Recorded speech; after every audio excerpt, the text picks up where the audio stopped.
You don't have to do a specific exercise for gains at all. And these are actually the stuff that is mattering the most when it comes to actually giving you gains. But first, where does this advice of, oh man, you have to hit bench press on the bench seat so that you can get gains in the first place, bro, does even come from? It's basically people just applying their personal preference onto others, thinking that they're the only human being in this life and their opinions matters the most. Of course, maybe everyone has their egos, but like their opinions is the only source of information online, yay! And then if you don't train this exercise, it's gonna waste your gains or something like that. Well, of course, everyone has their own personal preferences. Some people may like bench press with free weights more. Some people may like bench press with like the machine on more. Some people like it with dumbbells more. But like each person has like their own anatomy, right? Some are tall, some are short, some are fat. Okay, I'm not. Okay, I'm fucking jacked as fuck. Okay, I don't give a fuck. Now I'm so jacked and I'm Superman. I'm not fat anymore. But some are skinny. Everyone has their own body anatomy. So like each exercise could feel a bit different for them. Like people's arms can be at different lengths. Some people have short arms, some people have long arms. Some people have long legs, some people have short legs. Torso size could be different. So everyone in this world is different in some ways. Even twins are different. They're not like the same human being, but like, with like different lifestyle and different mindsets coming from all this other stuff into their life. And yeah, everyone is different. But of course, the fundamentals, like working out to failure will give you gains, or like fact stuff, like if you work out, you will feel better in life, or working out twice a week will give you more gains. Like factual, basic stuff like that will be the same. But for some stuff, like exercise selection, it will be purely personal preferences. It may work for them, but not for you. It may work for both of them.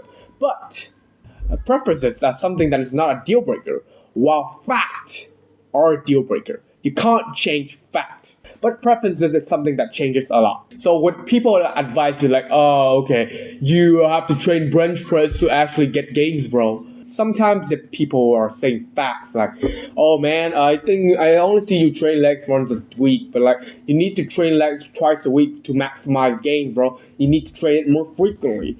Sometimes what they say could be fact, but sometimes it's just personal preferences. So you need to educate yourself more, watch more content, fill yourself up with more knowledge to know which is fact and which is just personal preference. And of course, we don't talk about the side, which is just BS. But if you can separate fact from preferences, you would know what to do. You can embrace fact. You have to embrace fact, but you can choose to try out preferences. And if it doesn't work for you, then you can neglect it or something like that. You can just skip it, but you have to embrace fact. So with this video titles, you don't have to do a specific workouts to get gains. I'm talking about working out selection, and that is a preference. But before going to the main topics, I would like you to just identify what is fact and what is just preference in the first place. And alongside that, let me introduce myself. My name is Alfred. I have went through the gamer nerd to Superman transformation in over 1,000 workouts before I reach 18, and those workouts are still stacking up. I'm here to share my small amount of wisdom on my journey to build my knowledge even further. And I believe the content on this video could change your life. So if you really like this type of educational content, I post once every 2 days. You can subscribe down below. So let's continue with the video, right? Now we'll get in the real part that we know that this workout selection is actually just personal preferences. And people can change their personal preferences in just seconds. After they just try, maybe they try something new and they say, oh wow, this actually works better for me. So yeah, screw that thing up. Now just pick this exercise. So preferences is something that's, it could change there and then every single word in place. So we know that preferences can be changed. So what actually is matter for gains? If preferences is just something that you can just try, you like it, you can keep it. If you don't like it, you can throw it out. Then what actually is matter? What is the fact here? The main fact you need to follow. If you just change your preference, nothing will ever change. Number one is the basic knowledge when it comes to working out in the first place. Like what I said before, basic knowledge of hypertrophy training. I'm going to just go through quickly on what are the basics that I think I remember. So there may be more basics, but for me, hypertrophy training basics have these few things. Number one, consistency. Of course, every single sport needs consistency. Number two, intensity, right? Intensity matters because with hypertrophy training, you need to train failure or close to failure to actually sense the message from your brain to your muscles that, hey, we're having a hard lifetime right now. We need to grow to adapt to this lifestyle. And number three is basic knowledge about hypertrophy training as a whole, like hitting a muscle group 2 times a week to maximize gains, focus on the stretch. But the most two important factors when it comes to actually giving you gains is consistency and intensity. 20% of the things that can bring you 80% of the result. And I recommend only when you cover up these two factual things, these two most important things, that you could cover up about the other add-ons like workout routines and other frequency and stuff like that. Basically, these are like the two facts I want you to cover up for most. Like workout routines and workout selection, all that is all just personal preferences. So there's the two main important facts right here, which is consistency and intensity. You need to cover up that first before you get any information from other, like, oh, hey man, you need to do this and that and stuff. So like, mostly if you cover up these two things, these are like the 80% of the facts already, when only 20% of the works. So most of the advice that is not like really related to these two things could be counted as preferences. With consistency is basically the ability of you just doing something over and over and over again. Basically, you just do chest day over and over and over again, back day over and over again. Just basically do a workout over and over and over again every single day, maybe 5 times every day at the same times this week, next week, the same week, stack it up for like weeks until it stacks up to years. That is consistency. It's like the ability of you doing the same thing at the same time over and over and over again. Repeat that cycle. And with intensity, this is not really something too hard to explain, right? With intensity, it's basically like you train something, you put in how much work into something. Like if you put in intensity 1 out of 0, it's like, okay, I'm just gonna do something with like no thought out of mind. It could be you at the school, that's why you're not getting any result at all. Okay, that's not kind of funny, but maybe you have to put like at least a level 8 to 9 intensity onto weightlifting. And how do you track intensity? Like I said, it's how you train close to failure. It's basically like this. You train a failure when your set looks like this, okay? Rep 1 could be 1 second up, 1 second down, 1 second up, 1 second down, until like rep 8. Or rep 9, it could be a bit slow, like 1.5 second up. Try to go 1 second down, hold the weight, it could feel burned, until a point that you squeeze and the weight doesn't even move anymore. That is failure. It's the ability of you can't even do this work anymore. You are unable to produce more forces out of it. So that is failure. At least you need to train like 1 rep shy to failure. But like I said all the time, like I said this a million times in past videos, that if you don't know what failure feels like, how would you know what 1 rep shy to failure even feels like? So yeah, try to train a failure at least on the last set of the exercise.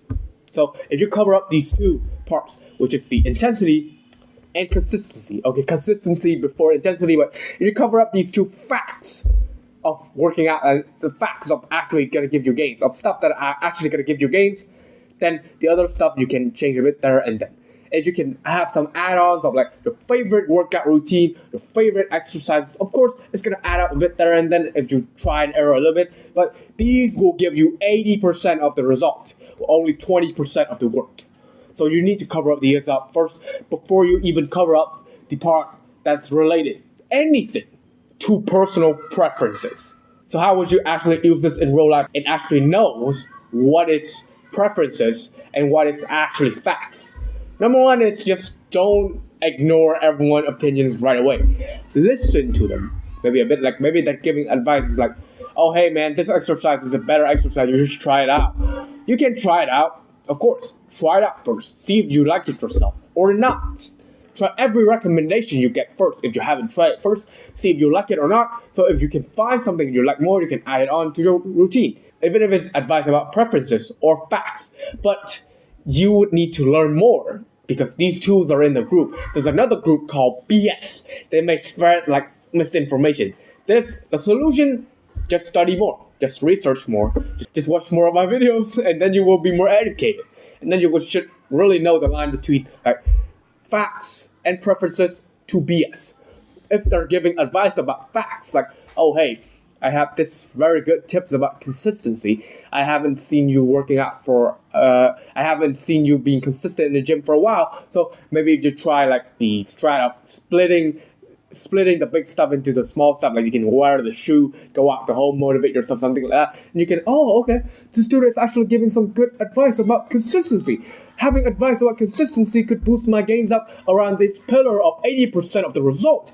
I should really listen to about that and try it out first. So if the advice you get is about the fact stuff, like the most important part, like the 80% of the things that will get you gains, compared to like the 20%, which is, I just call it preferences. With the gains, if you get like advice about 80% of the gains, and it will boost up this 80% pillar, you better believe that I would force you to listen to it, try it out yourself, see if it works for you or not, implement it first, and then I say, oh wow, this actually works for me. You just boost the pillar that's 4 times more. Then, oh my god, bench press is the only good exercise out there. You only should do bench press. Yeah, if you actually boost this pillar, it will skyrocket up again. But if you hear something like, hey man, get some vaping, it will give you the sickest pump ever. You say like, what the fuck is wrong with you? If you detect BS, you can ignore it right away. So you slowly educate yourself to know what is BS, what is fact, what is preferences. Getting more knowledge about facts and personal preferences, try it out in your routine, stacking something you like more and more and more and more into a routine until it becomes like a very good routine, and slowly just throw away the BS out. That is what I would do. I just repeat it and repeat it and repeat it until I made a pretty decent routine for me, that I think that every single part of it, I have found something that I personally like and have a good workout with it. And with that, I have a good workout with it and stick to it, be consistent, stick back to the main 2 facts and just work with it for a longer period of time, do so much volume that would be unreasonable for us to be unsuccessful. So in conclusion, any specific exercise or workouts or any personal preferences is not a deal breaker when it comes to gains. When a deal breaker is when it comes to gains, it's actually the 2 most main important parts is consistency and intensity. As long as you cover out the other stuff very well, even if the exercise is not the most optimal, you will still make massive gains if that exercise still hits the muscle you need to hit. And if you got these 2 parts well, you can slowly learn more between the preferences, and you can slowly add it into a routine to make it more complete. But on the part on learning preferences to actually find something you like more, be careful about the BS, or you may have a detrimental effect on your workout routine that you may not even know. And if you're a total newbie on this fitness journey and you don't know where to start on working out, I have 3 free workout routines for you to start your fitness journey right away. It's in the description down below. It's totally free. You just need to click the link and download the app or whatever. I'm not sponsored or anything. It's just the app that I store my workout in. You can download it on App Store or Google Play. Download the app and click the link again. The workout routine just pops up right in front of your face so that you can save as the workout template to start your fitness journey right away. But if you want to be super serious about your fitness journey, maximize the health bar of your life, and getting yourself the most aesthetic physique possible, top link in the description down below is all my knowledge for you to do so, with video courses, workout routine, video demos of those workout routines, and weekly group calls so that we can make sure that you are in the right track. And many more future contents is in the top link in the description down below for only the price of under 5 personal training sessions. So if you're interested, you can check it out. That's it for today's video, and I'll see you on the next video.